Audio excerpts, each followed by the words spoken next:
Hello students, welcome to my channel mathematics studies. आज हम BA BSc first semester की book algebra के chapter number second की exercise 2.1 का लेक्चर नंबर सेकंड देखेंगे।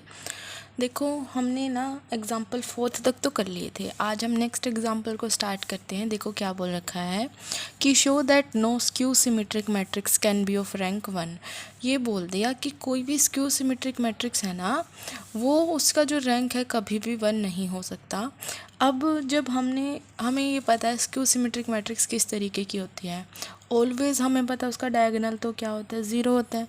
तो आपको 4/4 की लेनी, 3/3 की लेनी, कितने बाई कितने की ले लो। हमें प्रूफ क्या करके दिखाना है कि मान लो हमने 4/4 की ले ली, हमें प्रूफ ये करके दिखाना है कि जो स्क्यू सिमेट्रिक मैट्रिक्स होगी ना, उसका रैंक 1 होगा। पहले एक बार मैं आपको स्क्यू सिमेट्रिक मैट्रिक्स बनाना बता देती हूँ, कैसे बनाते हैं, वैसे मैंने आपको बता रखा है, फिर हम उसको प्रूफ भी कर देंगे। जैसे कोई भी स्क्यू सिमेट्रिक मैट्रिक्स क्या होगी, जैसे यहाँ पे मैंने 1 2 3 4 5 इस तरीके से लिया, तो आपको पता है इनके नेगेटिव्स ही होते हैं यहाँ पे, राइट। आपको ये सारी बातें तो पता है कि इनके नेगेटिव्स ही यहाँ पे होते हैं, तो वो हमारे क्या हो जाते हैं, स्क्यू सिमेट्रिक मैट्रिक्स। ठीक है, तो हम लेट कर लेते हैं कोई एक ए मैट्रिक्स। अब यहाँ पे हम नंबर्स तो ले नहीं सकते, हम तो जनरल लेके चलते हैं ना। तो हमने लेट कर लिया एक ए मैट्रिक्स 4/4 की, जिसके डायगोनल तो ऑलवेज हमें पता है स्क्यू सिमेट्रिक के क्या होते हैं, 0 होते हैं, एलिमेंट 0। हमने यहाँ पे जैसे ऐसे लिया HGLMN,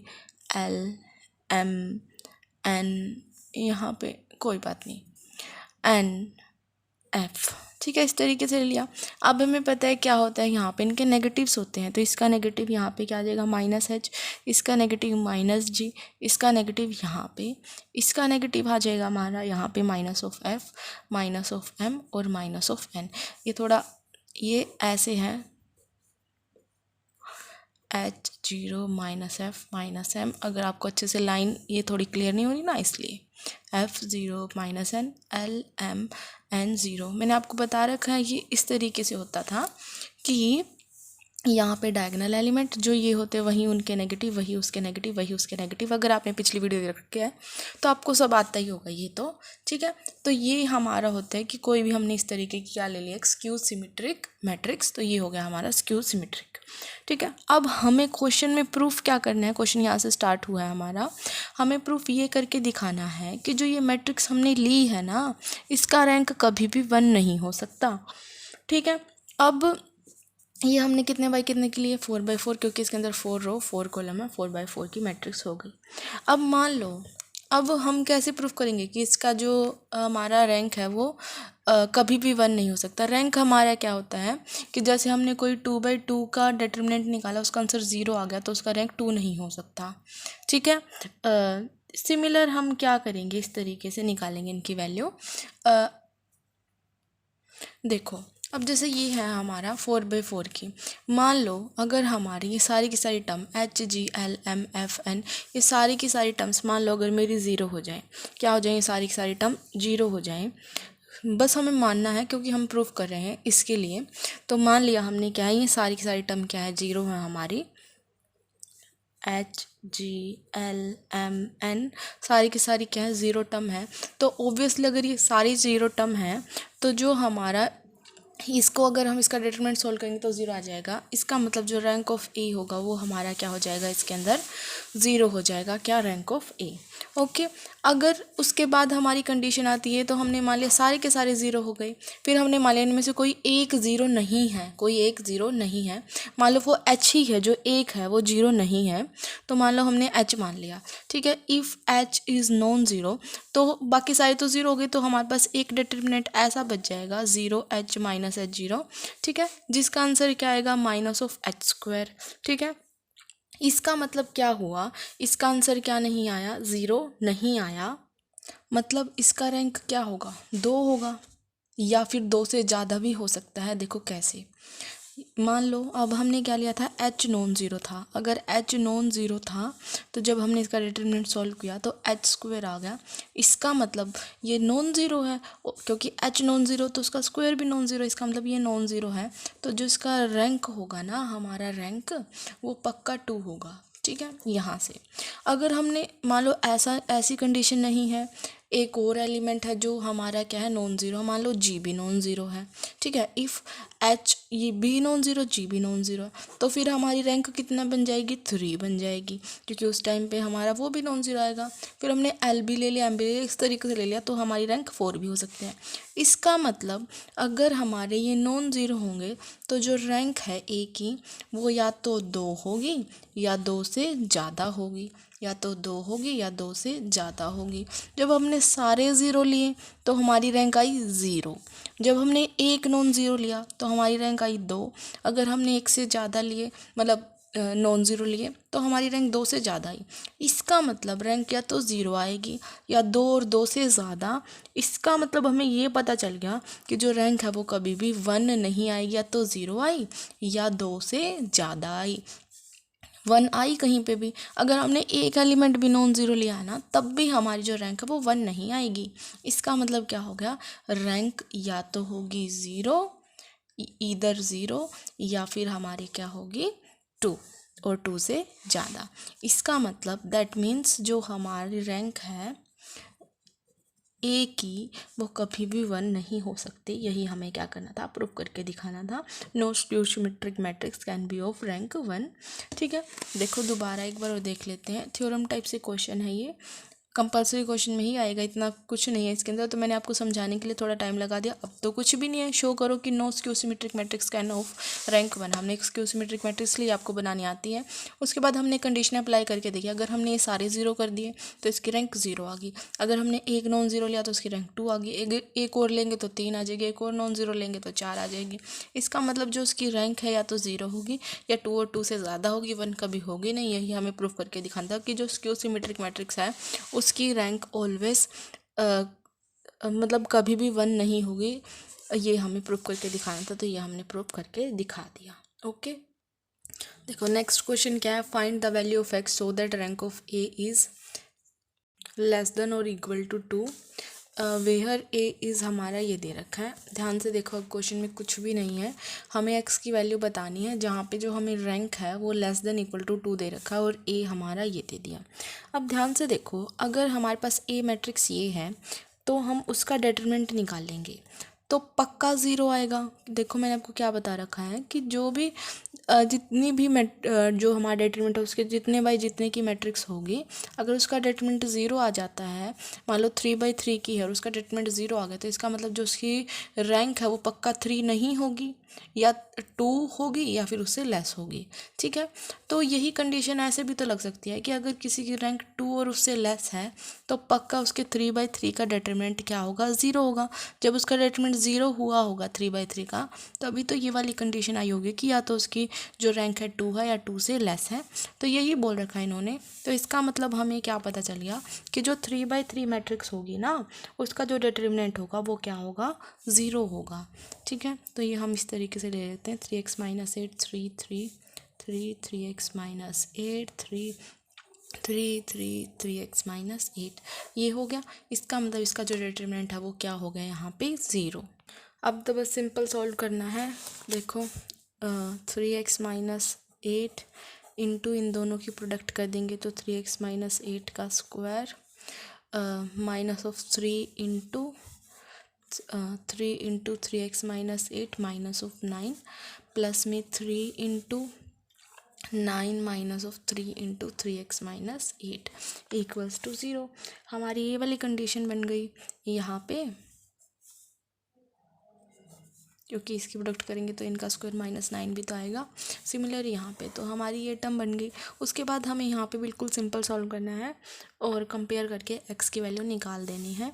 तो देखो 3x - 8 इसको सॉल्व करो, a का square 9 of x square plus 8 का स्क्वायर कितना हो जाएगा 64, और यहाँ पे माइनस ऑफ 2ab, तो 8 2 ज़ा 16 16 3 ज़ा कितना हो गया हमारा 48, तो 48x माइनस में 9 माइनस ऑफ 3 3 3 ज़ा 9x माइनस 16 माइनस 9 प्लस में 3 into 9 minus of 9x plus में 24 इक्वल टू 0। ठीक है, तो हमारी ये टर्म बन गई किस तरीके से, ये हमारा क्या हो गया 3x minus of 8 9x² minus of 48x। 64 minus 9 हमारा कितना हो जाएगा 55, तो plus 55 minus of 3 9x minus of 24 और माइनस ऑफ 9 हमारा हो जाएगा माइनस ऑफ 33, प्लस में 3 इंटू 24 प्लस 9 हमारा कितना हो गया यहाँ पे 33 minus of 9x equals to 0। तो हमारी जो ये टर्म है इस तरीके से बन गई। अब हम क्या करेंगे यहाँ पे इसको सॉल्व कर लेते हैं। अब इसको सॉल्व करेंगे तो जो हमारे फैक्टर है वो क्या बन जाएंगे यहाँ पे 11 और 5। देखो उसके बाद हमारा डायरेक्ट फैक्टर बन जाएगा, टाइम वेस्ट होगा, इससे जल्दी कर लेंगे हम क्योंकि इसमें तो कुछ नहीं है ऐसा। ठीक है, ये हो गया था हमारे, हमने यहाँ पे फैक्टर बना दिए। ठीक है, तो 3x माइनस 11 हो गया, 3x माइनस 5 हो गया। यहाँ पे हमने क्या लिया 3 कॉमन लिया, तो क्या हो गया 3x माइनस ऑफ 11 और 3 3 ज़ा 9। सिमिलर यहाँ पे भी ऐसा कर दिया हमने। उसके बाद हमने क्या किया 3x माइनस 11 यहाँ पे भी है, यहाँ पे भी कॉमन ले लिया, तो 3x माइनस 8 हो गया और 3x माइनस 5 माइनस ऑफ 9।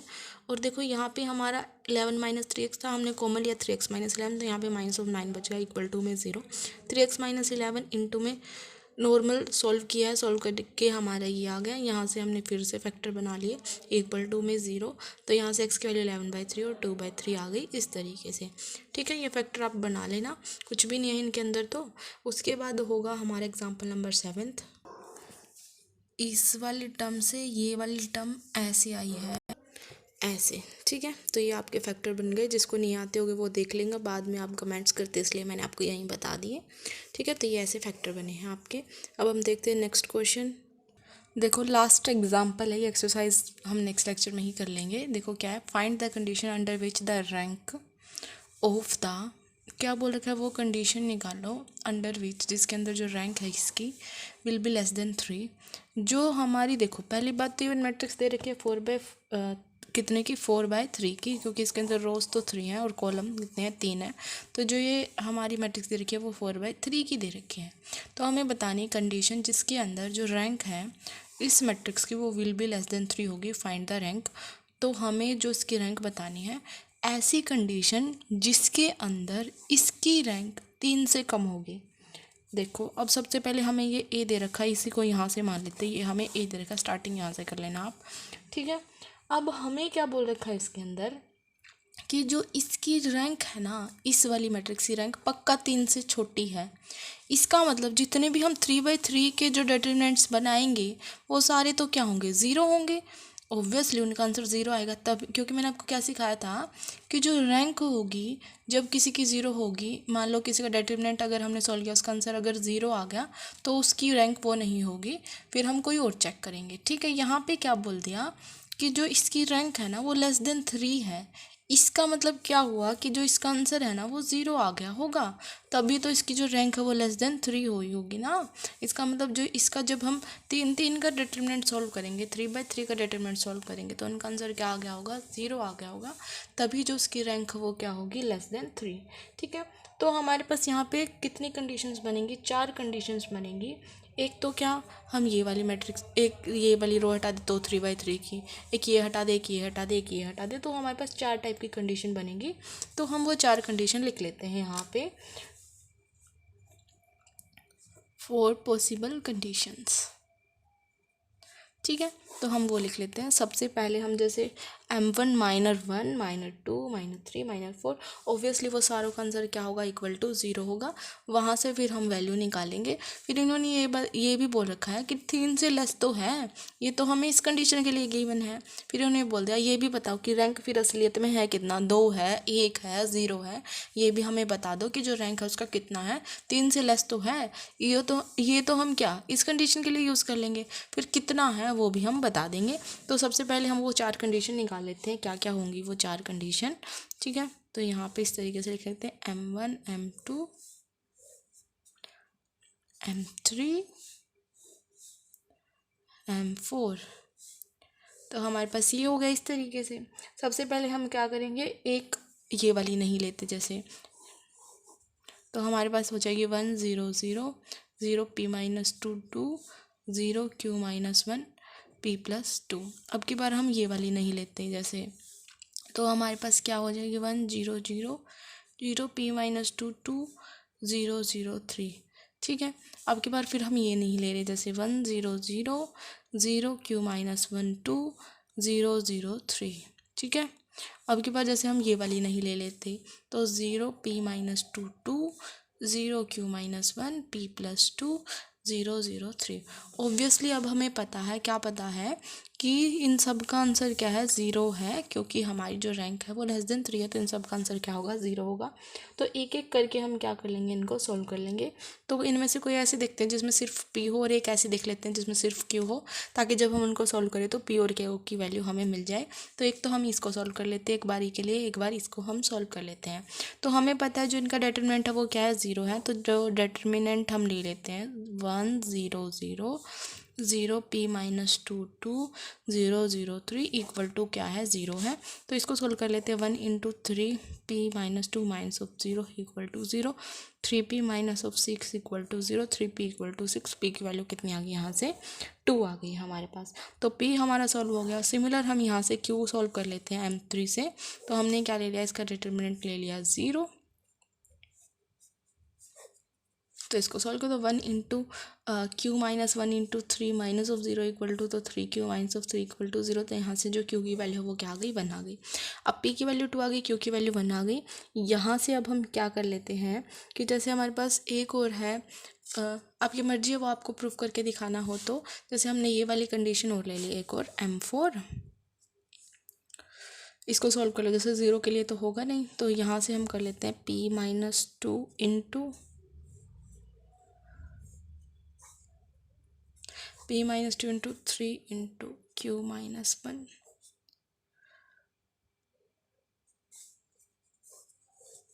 0।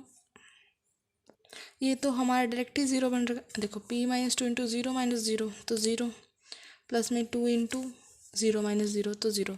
तो ये तो हमारा है ही ज़ीरो। अब बारी रह गई हमारी इसकी M1 की। देखो इसको डिटरमिनेंट की फॉर्म में लिख लेना, 1 into P minus 2 into P plus 2 minus में देखो अब क्या आएगा, 0 इंटू समथिंग 0। हाँ ठीक है। और ये टर्म भी ज़ीरो, ये टर्म भी ज़ीरो, तो हमारा क्या हो गया, अच्छा ये वाला था, माइनस में 2 इंटू क्यू माइनस 1 आएगा, 1 इंटू इनकी प्रोडक्ट माइनस में 2 इंटू क्यू माइनस 1 आएगा यहाँ पे, सॉरी। ठीक है, ये हो गया। उसके बाद यहाँ पे भी ज़ीरो, यहाँ पे भी ज़ीरो, तो ये ज़ीरो हो गया। अब इसको और सॉल्व कर लेते हैं। तो हमारी जो टर्म है वो ये आ जाएगी। सिंपल सॉल्व करना है तो P² minus of 2Q minus of 2 equal to हमें क्या लेके चलना है, ज़ीरो, क्योंकि जो इनका क्या बोला था रैंक है ना वो लेस देन 3 है। तो इसका मतलब इनका आंसर तो क्या होगा, ज़ीरो ही होगा। अब P और Q की वैल्यू इसमें पुट करके देख लेते हैं। बस हम क्या कर रहे हैं, ये कंडीशन को देख रहे हैं कि P और Q हमारा सही है ना, तो इसमें भी सेटिस्फाई करा रहे हैं। तो P की जगह तो 2 रख दो, 2 का square minus of 2 into Q की जगह 1 minus of 2 equal to 0, 4 minus of 4 equal to 0, 0 equal to 0। तो जो हमारी रिजल्ट है ट्रू है वो P इक्वल टू 2 और Q इक्वल टू 1 के लिए, दोनों के लिए। अब हम क्या करेंगे, कुछ भी नहीं, जो हमारी इक्वेशन दे रखी है ये वाली, इसके अंदर P की जगह तो क्या पुट कर देंगे, यहाँ पे 2 और Q की जगह 1, यहीं पे कर रही हूँ मैं, फिर नेक्स्ट पेज पे लिख देंगे ये वाली 1 0 0 0। P की जगह तो 2, तो 2 माइनस 2 0 2, Q की जगह 1 1 माइनस 1 0, P की जगह 2 2 प्लस 2 4 0 0 3। अब जो ये वाली टर्म है वो हम लिख रहे हैं नेक्स्ट पेज के ऊपर, 1 माइनस 1 0 था। ठीक है, तो ये हम लिख रहे हैं नेक्स्ट पेज के ऊपर। देखो ये आ गया था।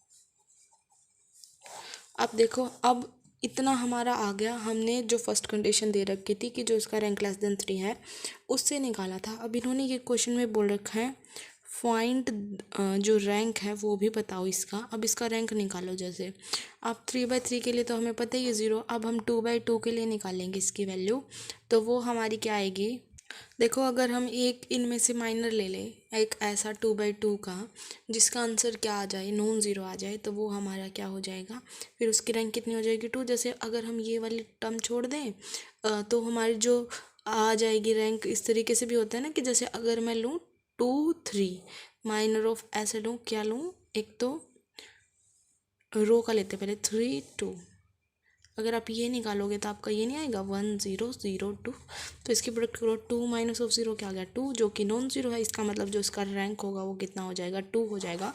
क्वेश्चन में ये भी बोल रखा था कि उसका रैंक भी बताओ, तो हमने बता दिया। अब आपको तो क्या पता है, डायरेक्ट आप ऐसे निकालो, फिर M11 निकालोगे तो ये गया 0 2 0 3, फिर M12 M13 M14 ऐसे निकालते निकालते आपको एक M32 मिल जाएगा जहाँ पे ये है। अदरवाइज़ आपको ये भी तो दिखना चाहिए वैसे कि अगर आप इसको रिमूव करोगे तो ये टर्म ऐसे आगे भी आपका बन रहा है आंसर, ठीक है। तो ये आपका जो रैंक है उसकी क्या आ गई 2 आ गई।